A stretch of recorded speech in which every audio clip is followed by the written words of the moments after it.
একটি সেন্টু গেঞ্জি বা আমরা যেই গেঞ্জিটা হচ্ছে বাসায় ইউজ করি না সেই গেঞ্জিটা কিন্তু আমরা ফেলে না দিয়ে আমাদের নিত্য প্রয়োজনীয় যে জিনিসের অনেক কাজে ব্যবহার করতে পারি।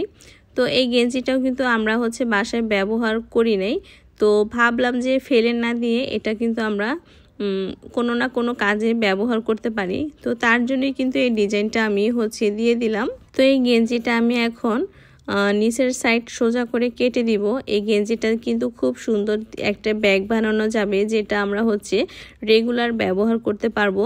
তো এখানে কিন্তু নিচে আমি হচ্ছে সোজা করে দাগ দিয়ে দিলাম। তো দাগ অনুযায়ী হচ্ছে সেই দাগ পর্যন্ত আমি এখন নিচের সাইডটা হচ্ছে চিকন চিকন করে কেটে নিব, সবগুলো এক সাইজ, বা আপনারা হচ্ছে দাগ দিয়েও কাটতে পারেন যে সবগুলো এক সাইজ করে কাটবেন। তো আমি এখানে কোনো দাগ দিয়ে নেই, এভাবেই মানে নিজের আন্দাজ অনুযায়ী এখানে কেটে দিলাম। তো আপনারা চাইলে কিন্তু এভাবেও কাটতে পারেন খুব সহজেই। তো এখন কিন্তু এই যে আমি নিচের সাইডটা পুরোটা এভাবে চিকন করে কেটে নিব। চিকন চিকন করে সবগুলো সাইড যখন কাটা হয়ে যাবে তখন দেখতে কিন্তু খুবই সুন্দর লাগবে।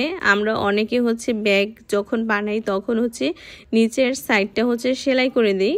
তো সেলাই না করে কিন্তু এভাবেও একটা ব্যাগ বানানো যায়। তো নিচের সাইডগুলো যখন কাটা হয়ে যাবে তখন কি করবেন, একটার সাথে একটা হচ্ছে এভাবে গিট দিয়ে দিব আমরা। তো সবগুলো রশি যখন একটার সাথে একটা এভাবে গিট্টু দেওয়া হবে তখন কিন্তু মানে একটা সুন্দর ডিজাইন হয়ে যাবে নিচে, আর বোঝাই যাবে না যে এটা আমাদের একটা গেঞ্জি দিয়ে বানানো হয়েছে।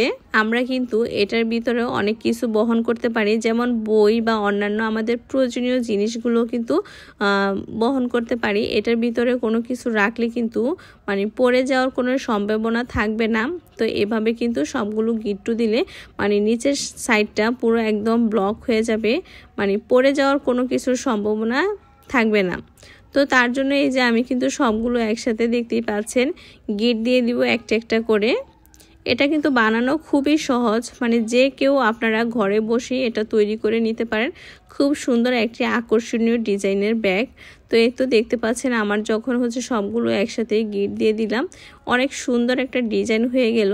তো আমি হচ্ছে এর ভিতরে একটা বই দিয়ে দেখাইতেছি আপনাদেরকে আর কি দেখতে কেমন হয়েছে। তো আপনারা অবশ্যই কমেন্টসের মাধ্যমে জানাবেন।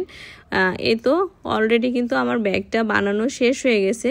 তো অনেক সুন্দর হয়েছে ব্যাগটা, খুব সহজে কিন্তু এই ব্যাগটা আপনারা চাইলেই বাসায় বসে পুরনো গেঞ্জি দিয়ে বানাতে পারেন, আর খুবই ভালো লাগবে দেখতে। ভিডিওটা যদি ভালো লেগে থাকে অবশ্যই আমার চ্যানেলে সাবস্ক্রাইব করে থাকবেন আর এভাবেই আমার পাশে থাকবেন। তো সবাইকে এই পর্যন্তই, আল্লাহ হাফেজ।